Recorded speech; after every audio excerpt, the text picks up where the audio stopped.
أعوذ بالله من الشيطان الرجيم بسم الله الرحمن الرحيم الحمد لله رب العالمين وصلى الله على سيدنا ونبينا أبي القاسم المصطفى محمد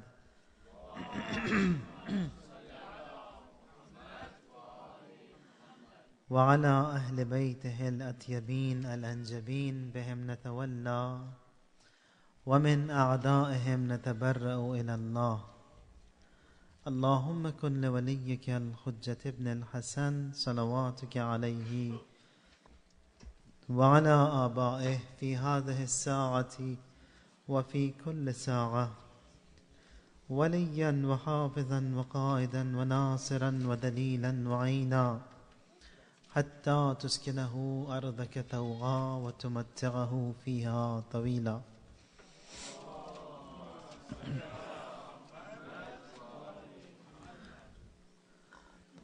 Regarding the secrets of success, it was mentioned yesterday that among those factors which play a part in one's success is that we have to start from a small scale, from a low scale. Even though the ambitions, the ideas, the plans, they may be large, but to start them, we should start them on a lower level. For example, Rasulullah sallallahu alayhi wa alihi wa sallam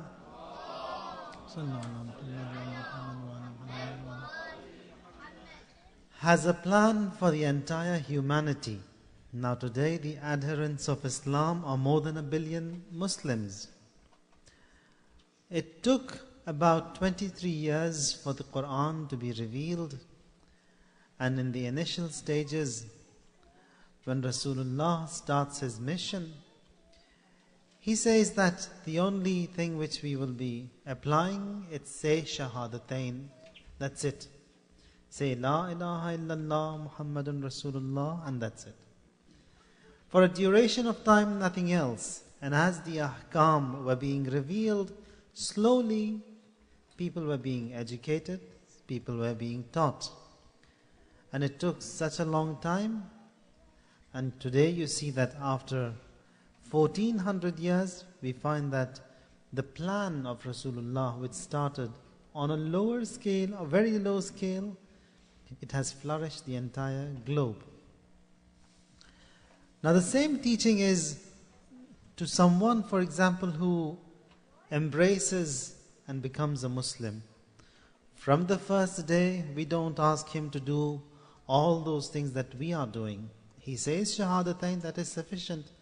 Then let him go and study and slowly go towards prayers, taharat and fast, etc. If you burden him with all of these ahkam, all of a sudden, it's going to backfire and he's going to go back to square one.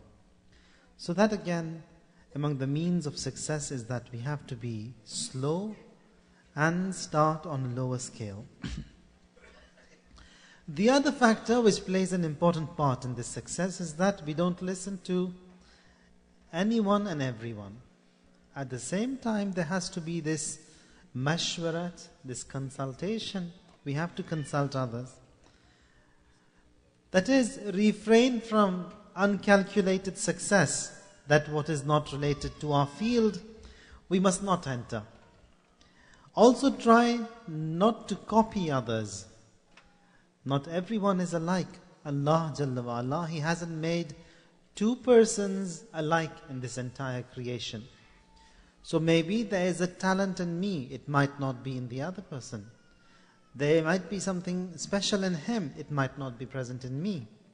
So whatsoever Allah has given us, we have to thank Him, we have to be grateful to Him, and based upon those abilities and the talents that He has given to us, we have to work. And if, for example, a talent wasn't present in me, and I work against it, now there's a shortfall in my performance. For that, I will be copying other people, trying to match them. That would result in jealousy, in pride, And it's all these unwanted diseases that we are inviting and giving birth to. In this regard, Amir al-Mu'mineen alayhi salam, he says that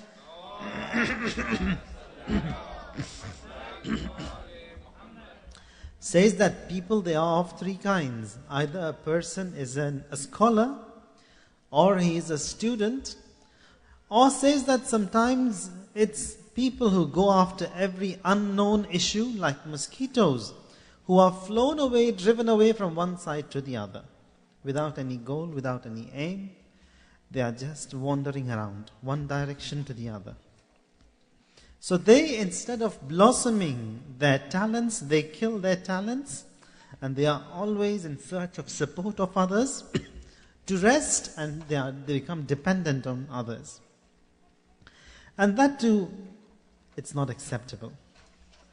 Now the other factor which plays an important part again in this field of success is to consult others.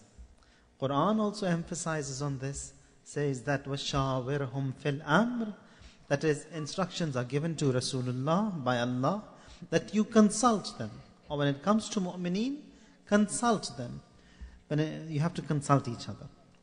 So consulting doesn't mean that we totally become dependent on the person who we are consulting. Your talent is different. Whatsoever you want to do, you do. Only it's on those troubleshooting areas where we need help, seek assistance, and whatever advice is being given to you, analyze it. And if it is something which falls within your expertise, accept it. Now again, if you look into the performance of the Holy Prophet, it's what we learn from him is that in the battle of Ahzab, the armies of the Arabs, like crickets and swarms in large numbers, they attacked Medina, and Medina was surrounded by these armies. Here the Prophet, he appointed a consultation group and says that you consult each other and see what is best that can be done. And among them, it's Salman al-Farsi. He is among the consultants here, one of the experienced soldiers.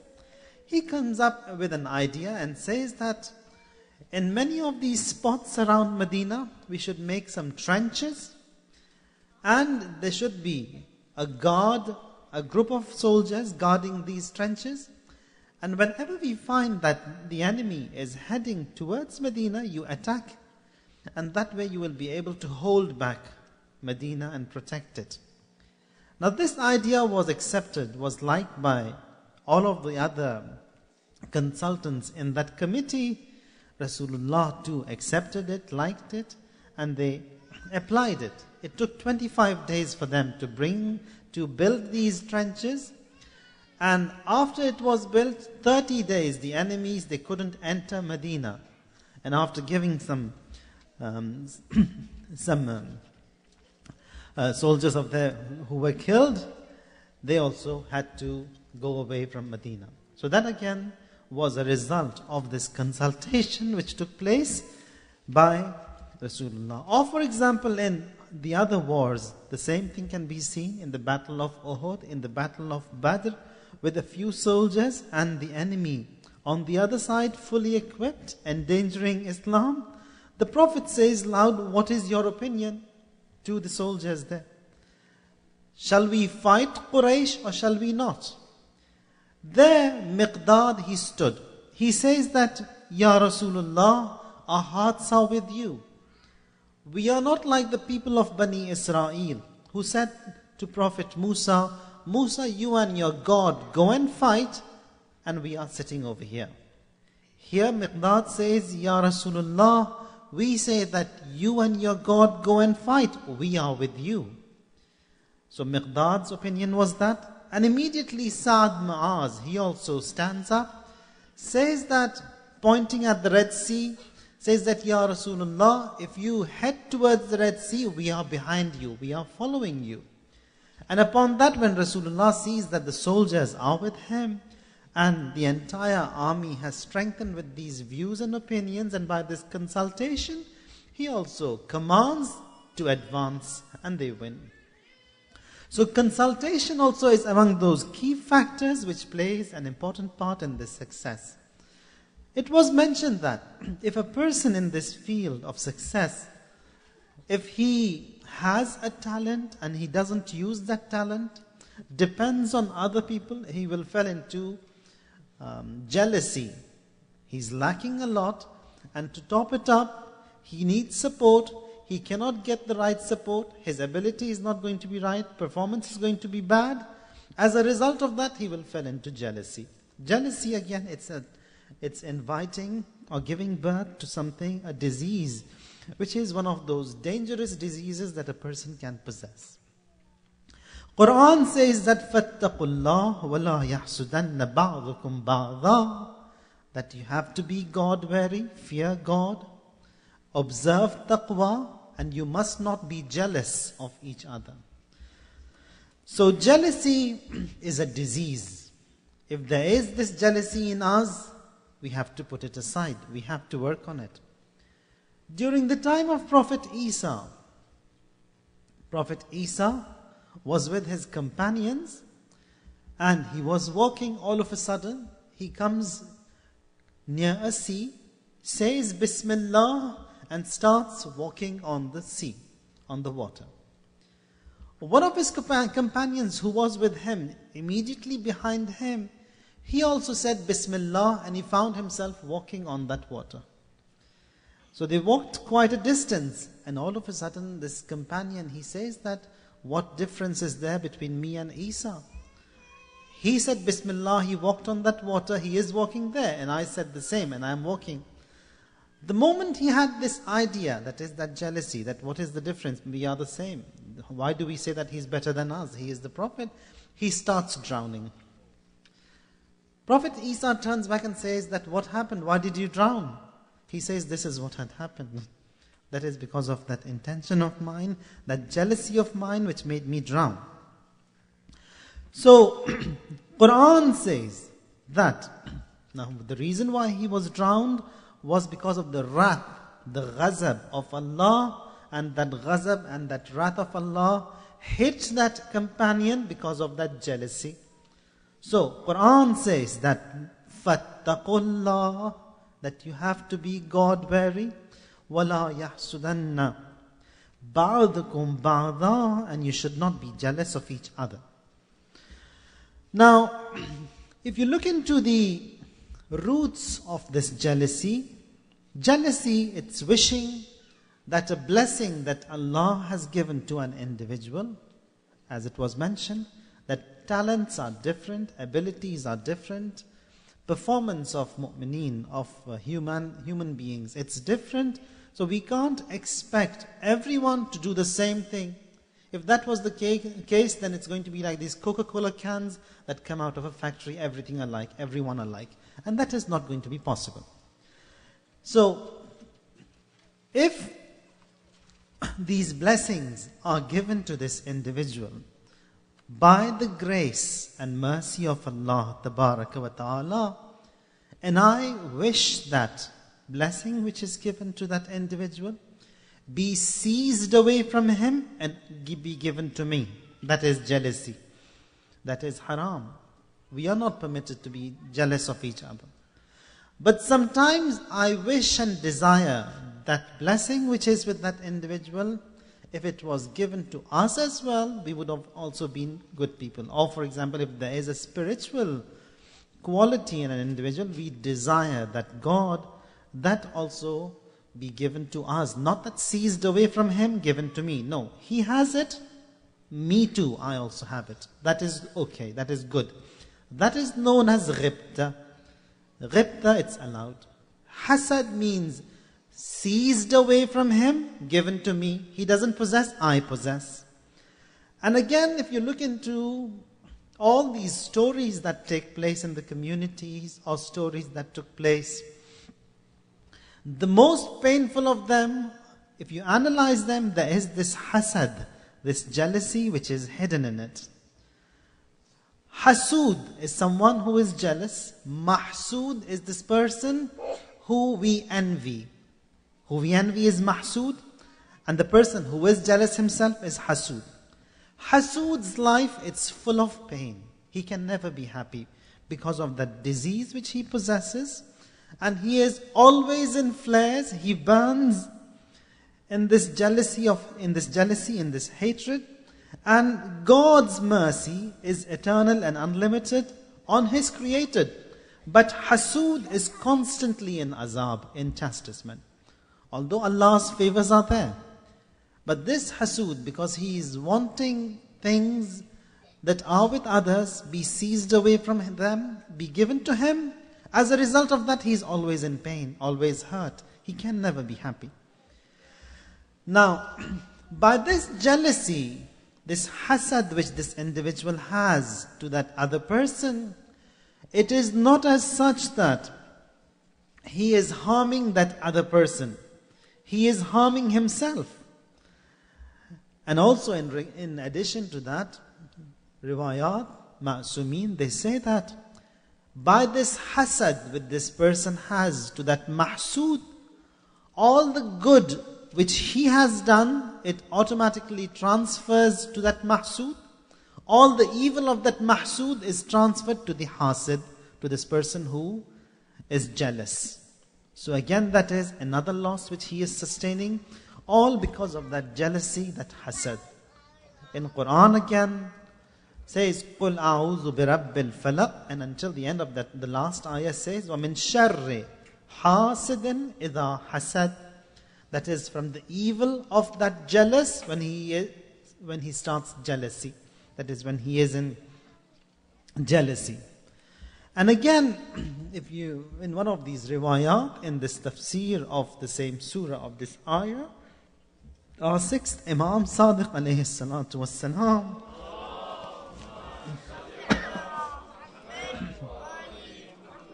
Imam says that, haven't you seen that person who is jealous, how he looks and gazes at the blessings that have been given to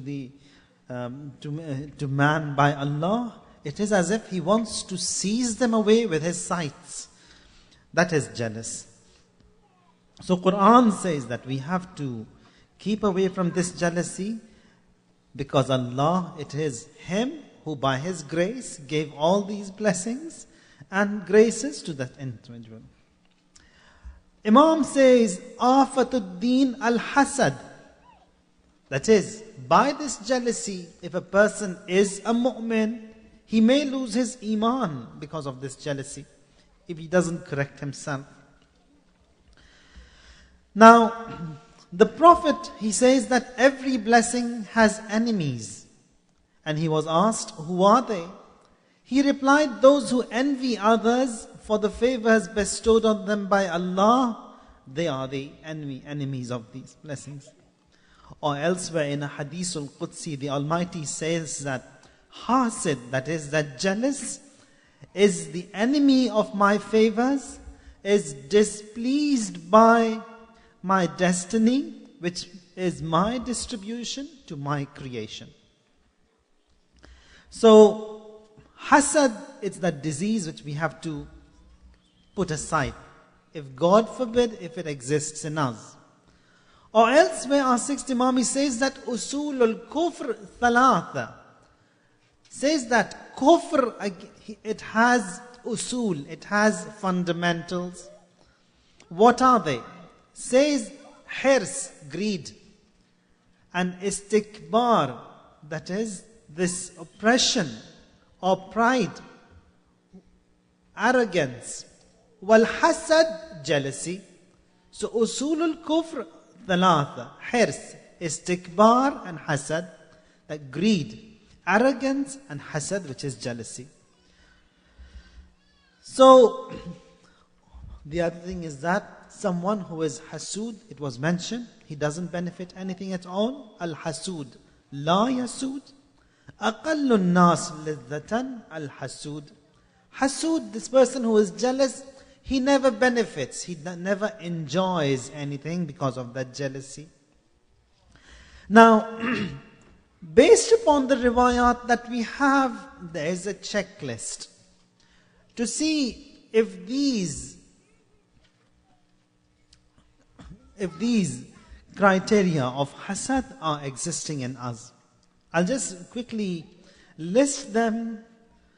Says that the basic criteria in hasad is that what you love for yourself, you hate for others. And that what he wants for others, hates for himself. Now being clear from hasad, that is what you love for yourself, love for others too. So the first thing is that by seeing or hearing the joy, wealth, possession, job, beauty, car, belongings, etc., that are present in others, do you get upset? If you get upset, then that is the troubleshooting point. That means that hasad, it is alive in us and it needs to be corrected. Second is that when someone ill speaks about another person, do you quickly accept what he says? If you do that, it means that hasad, it is alive. It needs to be corrected. Or when one is praised, are you upset? If you know that one is worthy of praise, is it tough for you to accept? Someone known to be lower than you, if he takes heed, does it upset you? That is, if someone had a job, for example, and all of a sudden he gets a promotion. By his promotion, do you get upset? It means that there is this hasad which needs to be fixed. Do people know you as a fierce, as an angry person? Again, that means that hasad is alive. Do you praise in the presence of a few and talk behind their back? That again. Do you consider most of the people as ruthless and wrong? That is, it's only me who is good, everyone else is faulty. Are you pleased when others are afflicted and hurt? Now the pessimism of others and the ill talk behind them, do you inform them? That is, if someone comes and talks behind his back and I could not protect him there, do I come and notify him that this is what is happening behind your back? If you can go and fix it yourself. If I don't, it means that there's something wrong in me. I love that person to be negative in the community. Do you feel like avenging all the time? If that's the case, it means jealousy is there. Do you criticize and complain a lot, and does it bother you? That is always nagging. Are you known to be suspicious? Now all these were just brief tips that we found in riwayat regarding hasad. So hasad is one of those diseases that we have to correct if it exists in us. And again, correcting it, it was mentioned that all these different tips that we have, that we work on it for a few days. And riwayat, they say that if you work on it for 40 days, that again, inshallah, will be out of your system. Coming back to our topic on hidayat, which was guidance. Quran, it has many ayat that talk about hidayat. Among them is Suratul Asr. Bismillah ar-Rahman ar-Rahim. Wal Asr. Innal insana lafi khusr. Illa alladhina amanu wa amilu salihat. Wa tawasaw bil haqqi. Wa tawasaw bis sabr. A small surah full of meaning. Most of the verses that were revealed in Mecca, they were for the spiritual uplift of an individual, self-building, rules of self-educating were mentioned. Sometimes the program was mentioned in an ayah, sometimes a surah was revealed to mention that program, and over here, one surah, that is Suratul Asr, which is believed to be sufficient to explain this complete program, was mentioned. Now this surah can be analyzed both in the light of a hadith and also in the light of nature. Asr means time. Reports, they say that it is that age, that time, that era of guidance. And I swear by that age of guidance, by that era of guidance, which guidance? That is the Prophet. That is, the Almighty Allah, He manifested 124,000 prophets, all of them in this one Rasul, as the guidance. And gave him the final torch of guidance in his hand, so that through him mankind they are guided, and that ultimate guidance is provided to the Prophet. Now, we have to benefit from Rasulullah. Now, all these days, those ayat that were recited, that Ya ayyuhalladhina amanu stajibu lillahi walir rasul idha da'akum lima yuhyikum, that you have to respond to the call of Rasul. Why? Because by responding to the call of Rasulullah, it is you who will gain life. It is you who will live forever. It is you who will gain that prosperity. Before the Prophet, this program of guidance was incomplete. Now by Rasulullah, this program is perfected, it completes. Quran says, Al-yawm akmaltu lakum deenakum wa atmamtu alaykum ni'mati wa raditu lakum al-islam deena. That is, it is by the Prophet. Upon the Prophet it ends and it perfects. Or for example, elsewhere says that إِنَّمَا أَنْتَ مُنذِرٌ وَلِكُلِّ قَوْمٍ هَادٍ, says that you are the warner, and every nation has someone to guide, and it is Rasul who guides to the right path. And many ayat. إِنَّا أَرْسَلْنَاكَ شَاهِدًا وَمُبَشِّرًا وَنَذِيرًا, that we have sent you as Shahid, means a witness. Mubashiran, as someone who gives the good news. Wa nadhiran, and a warner. وَلَسَوْفَ يُعْطِيكَ رَبُّكَ فَتَرْضَى, and for this guidance, Allah says that whatsoever you want, I will give you, so that you are pleased, so that Rasul is pleased. So says Wal Asr, that I swear by that time, that age, which is that age of guidance, and that is the guidance of Rasulullah. Says Innal insana lafi khusr, that is the entire humanity, they are at loss. That is, along with the light of his guidance of Rasulullah, if you do not enlighten yourself, you are at loss. Innal insana lafi khusr. Innal insan means indeed the entire humanity at large, all of them are at loss. That is, if you don't accept this invitation of Rasulullah. Now accepting the invitation of Rasulullah means what? Means ma ataakumur rasul fakhuzu. Whatsoever he said, do it. Whatsoever he said, don't do, don't do. Not that we sit and pick and choose and select some of the nice ahkam which are easy, adaptable for us, and leave aside all the others. That is not acceptable. Sometimes it is said that people are of two types. They say that we accept everything what Allah has said. Some say we don't accept anything. And there is a midway where they say that we'll take some and we'll leave others. That is, when it comes to prayers, we'll say our prayers behind Ali, because there is no one who says his prayers better than Ali. And when the food is laid, we'll eat it with Muawiyah, because his food and his table is much more colorful. That is not acceptable. We have to be totally adaptable to whatever Rasul says.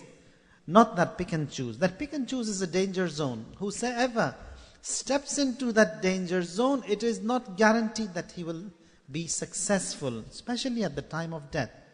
Because all these attachments that we have, they play a negative role, especially when a person is giving away his life. And if, God forbid, he was not successful in submitting and dying on Iman, it means that is going to be an eternal devastation. Dying on kufr, that is, live for such a long time, work in the midway, and then again die as kafir, that is sustaining a huge big loss. Says Wal Asr, I swear by that age, that period of guidance of Rasulullah, indeed mankind at large is at loss, because they did not enlighten themselves by this torch of guidance, which is Rasulullah, which is Ma'sumin, which are the A'imma alayhimus salam. A body is brought to Masjidun Nabi, placed before Rasulullah. He is invited. He said, Ya Rasulullah, come and say the prayers on this body. He comes, says that it's that person which he sent yesterday with Amirul Mu'mineen. Says, what happened? Why did you bring him? How did he die? The people who brought the body, they say that you assigned us to a task. And we went to that village to carry out the task. Someone brought some food. There, Amirul Mu'mineen, he said that don't eat it. It's harmful. It's poisonous. And this person, he said that, Ali, do you have to have a say in everything? He sat, he ate, he died. And this is his body, and we want you to say the prayers on him. Rasulullah steps back, says, he hurt Ali, and you want me to say prayers on him? I won't. I will not. Message is given to Amirul Mu'mineen that Rasulullah has rejected to say the prayers on that body. For the reason that he says, because he has hurt Ali. Amirul Mu'mineen rushes all the way from that town to Medina, comes to Rasulullah and says, Ya Rasulullah, I forgave him. You lead the prayers on him. So someone who has not enlightened himself, that is by this torch of guidance, which is Rasulullah, which is Ahlul Bayt alayhimus salam, that person, he is going to be at loss. Innal insana lafi khusr. And someone who until the end of his life does not enlighten his heart, mind, himself, with this light is at loss. And those who enlighten themselves with this light, they are safe. Quran says in Surah Al-Hadid that someone who has enlightened, يَوْمَ تَرَى الْمُؤْمِنِينَ وَالْمُؤْمِنَاتِ يَسْعَى نُورُهُمْ بَيْنَ أَيْدِيهِمْ وَبِأَيْمَانِهِمْ. Beautiful ayah. Says that those who possessed Iman, Iman means believe in Allah, believe in the prophethood, believe in the day of judgment. This is Iman. Says someone who had faith in this Iman, on the day of judgment, because of this Iman which they possess, they will find their way out in the hereafter. That is, Mu'mineen, they will possess a light. That light, it is as if it will navigate them, take them to the destination, and which is the heaven. A GPS, and that is this Iman. So, يَوْمَ تَرَى الْمُؤْمِنِينَ وَالْمُؤْمِنَاتِ, that is, as a result of that Iman, they will find their way out. With reference to the day of judgment, with reference to Mahshar, it's a day of horror. It's a day of destruction. Look into these surahs in the end of Quran. All of them talk about the horror of the day of judgment. Says, but mu'mineen, they will be safe. For mu'mineen says, Bushrakumul yawm. Good news to you. You will be safe. You will be safe because of this Iman, because you enlightened yourself, and that is, you taught yourself, educated yourself with the teachings of Rasulullah. Again, with reference to the horror of the day of judgment, Quran says that يَجْعَلُ الْوِلْدَانَ الشَّيْبَةِ. The horror is such that a 2-year-old child, upon seeing the horror, he will become a hunched old man with white hair. Because of that devastation, that horror is such. Again, riwayat, they say that the horror is such that Prophet Ibrahim would say that, Rabbi nafsi nafsi ana khaliluka Ibrahim. That God, have mercy on me first. I am your friend Ibrahim. Upon seeing that horror of the day of judgment. So, mahshar, which can make a child old, whiten his hair, hunch him to those, but those who possess this faith and Iman says, don't worry, bushrakumul yawm, For you is the good news. Now value of mind of man without this light, is there any value? He's worthless. Someone who is a human being, does not possess this light, did not enlighten himself in accordance to the teachings of the Prophet, is worthless. Or what we see today, what is taught today by all these theories that they have, that there is no difference between man and monkey and everything just came into existence with a big bang. It is degrading human being from that lofty position which Allah has created, bringing him low down. They say that man has been created to fill his belly, to live, and then to multiply. There's no other reason behind his creation. Now if you analyze this theory, it is as if swearing at God, God forbid, that Allah, He created man with that big aim. What is that? إِلَّا لِيَعْبُدُونَ مَا خَلَقْتُ الْجِنَّ وَالْإِنسِ إِلَّا لِيَعْبُدُونَ, that I've created man and jinn for the sake of servitude, for the sake of worship. And now someone who brings man from that lofty position, brings him so low and says that there is no difference between man and monkey. Then the monkey used to climb the trees and man now he flies. That's the only difference. Now that is degrading human being. An Arif with his students, he was standing in one of the farms in Nayshabur. And there in the olden days they had these septic tanks wherein the human waste was being collected. And after a certain duration of time, they used to come and empty these septic tanks and use them as manure for the farms, mix it with sand and use it. Says that this Arif, he was standing there with his students, and because of that bad smell, the students, they couldn't stand. They covered their nose and left that place. Now this mentor, the teacher, he also wanted to do the same, but he did not. He stood there, cried for half an hour. And then the student say, Ustad, what happened? Why do you cry? He says that you covered your nose and you went away. I also wanted to do the same thing because of this bad smell over here. But the moment I intended to cover my nose, this manure, it started to talk to me, saying that, why do you want to cover your face?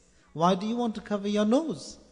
Now, you are a different person. After all, you are the Ustad.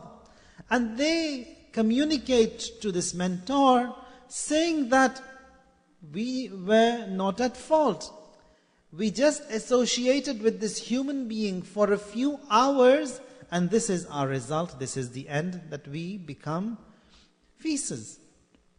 And then says, 4-5 hours ago, we also were good fruit, good vegetables, all this meat, all these canned food, everything which was displayed so beautifully in all these shelves, we associated with human beings, and this was the end. So man has to be careful that just a few hours associating with humans, and that was the end. So guidance plays an important part. Innal insana lafi khusr, that indeed mankind is at loss. Why is at loss? Because not associating with the Prophet, not enlightening with the noor, with the teachings, with the education of the Prophet. The Prophet says that Innal Hussein misbahul huda wa safinatun najat. That Hussein is the torch of guidance. Safinatun najat. He is the ark of salvation. In this entire creation of Allah, there is no being stronger than Abu Abdullah in guidance. No matter what conversion, embracing, or guidance we see, we find that Abu Abdullah plays a role somewhere in the guidance of an individual. That is why we are said that we have to give a lot of importance to a majlis which is held for Abu Abdullah al-Hussein. Because everyone benefits from that majlis. It's 1372 years these majalis are being held worldwide in so many languages. So much of benefit has been provided, and all of that, the credit of it goes to Abu Abdullah al-Hussein. Inna al-Hussein misbahul huda. He is the torch of guidance. After the tragedy of Karbala, when the heads of the shuhada were to be taken from Karbala to Sham, they distributed the heads to a few people. The head of Abu Abdullah with the head of some of his ashab were given to a group of 50 soldiers, and they were to carry this noble head.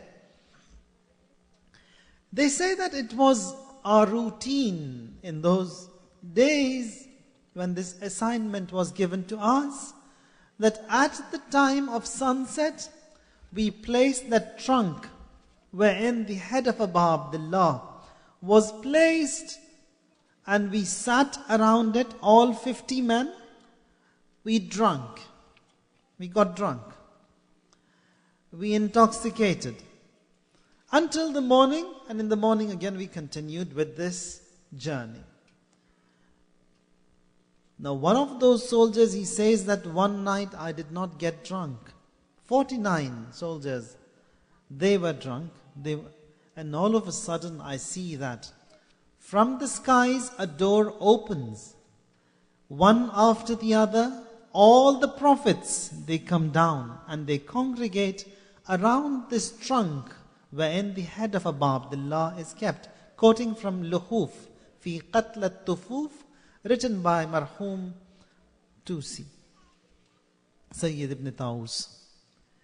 There he says that the prophets, they congregate, and the prophet himself is over there, and one after the other, all of them, they come and extend their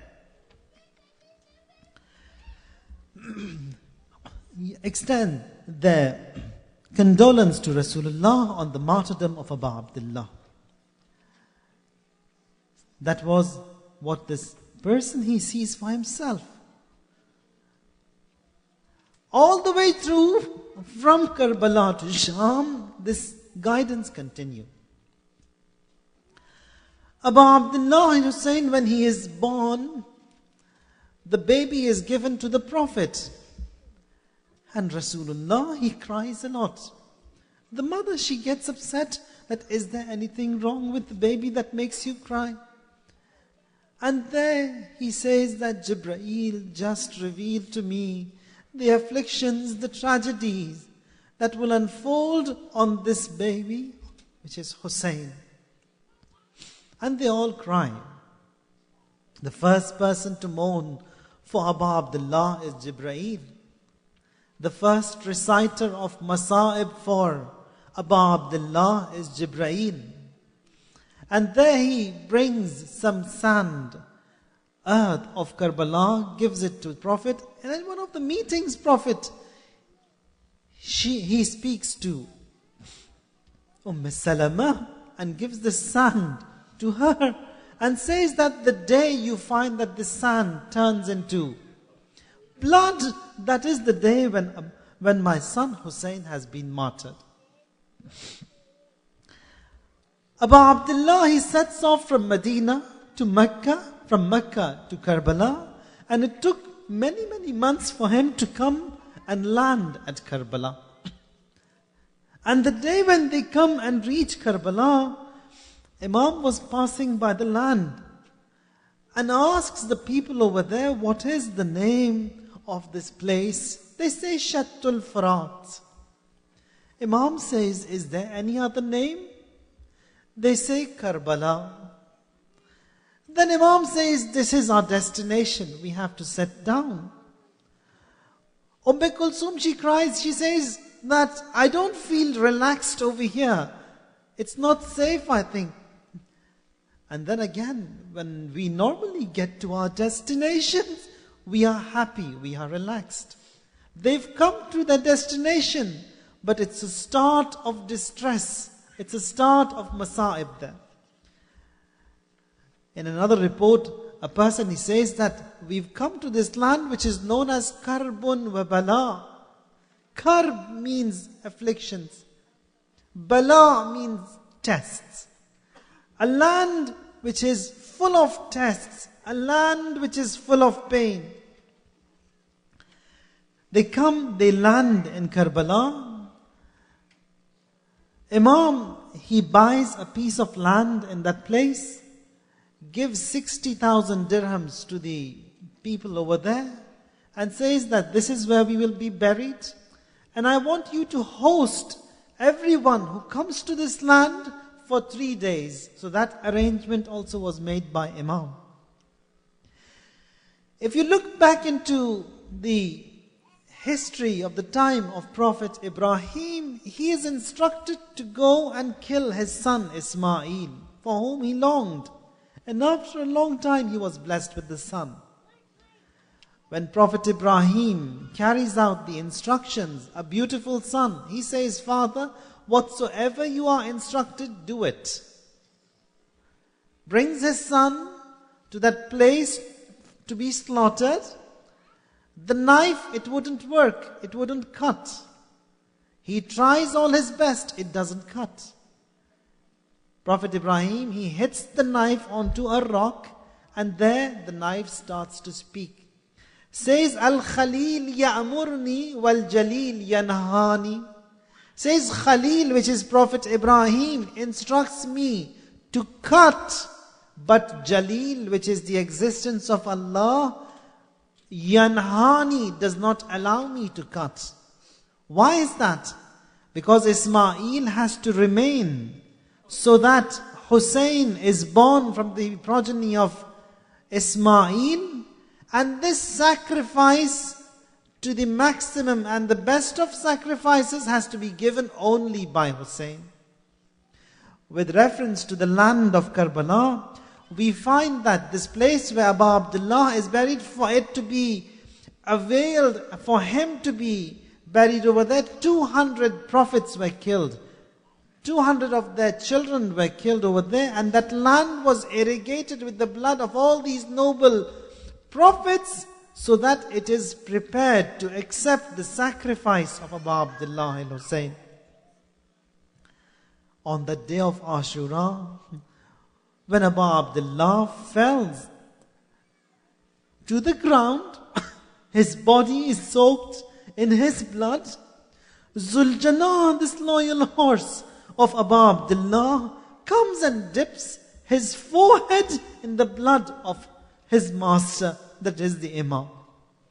Umar Sa'ad, he sees the scene and instructs his men to catch that horse, because he was among the best of the horses of the Prophet. They tried to hold him, cannot hold him. And then gets enraged, fierce, and kills more than about 40 men of Umar Sa'ad. And then Umar Sa'ad yells and says, leave it, let's see what it does. This animal comes, dips his head again in the blood of Abu Abdullah. The reins of this animal again, they are dipped in the blood of Abu Abdullah. And then the horse starts crying. What is that? Says, Az-zalimatu zalima min ummatin qatalat ibnu bint Rasulullah. That is affliction, affliction, pity, pity. And that is, by spreading the dust, says that shame on a nation that killed the son of Rasulullah. That even that animal could say that. This ziyarat nahiyat al-muqaddasa, there says that when they see that this horse is in this status, kharajna min al-khudur, nashirat al-shu'ur, that the women, they rush out of the camps towards the battlefront with their ori and hitting their faces. لِلْوُجُوهِ صَافِرَاتٍ وَبِالْعَوِيلِ دَاعِيَاتٍ. With reference to the ziyarat that we have for Abu Abdullah al-Hussein, they too are amazing. For example, when it comes to Rasulullah, we say these ziyarat, we say that Assalamu alayka ya Rasulullah, salam be upon you, O Rasulullah. But for Abu Abdullah al-Hussein, it's different. We say that Ya Abu Abdullah, salam be upon you. We say salam be upon that throat of Abu Abdullah. Salam be upon the severed veins of Abu Abdullah. Salam be upon the blood which gushed out of his throat of Abu Abdullah. Salam be upon that blood which fell to the ground. Salam be upon that blood which was soaked, which was wiped on his face. Salam be on that beard of Abu Abdullah, which was soaked, which was dyed in his blood. ألا لعنة الله على القوم الظالمين وسيعلم الذين ظلموا أي منقلب ينقلبون. اللهم اغفر لنا ولوالدينا ولمن وجب له حق علينا ولمن وصانا بالدعاء ولجميع أمة محمد وآل محمد. ماتم حسين.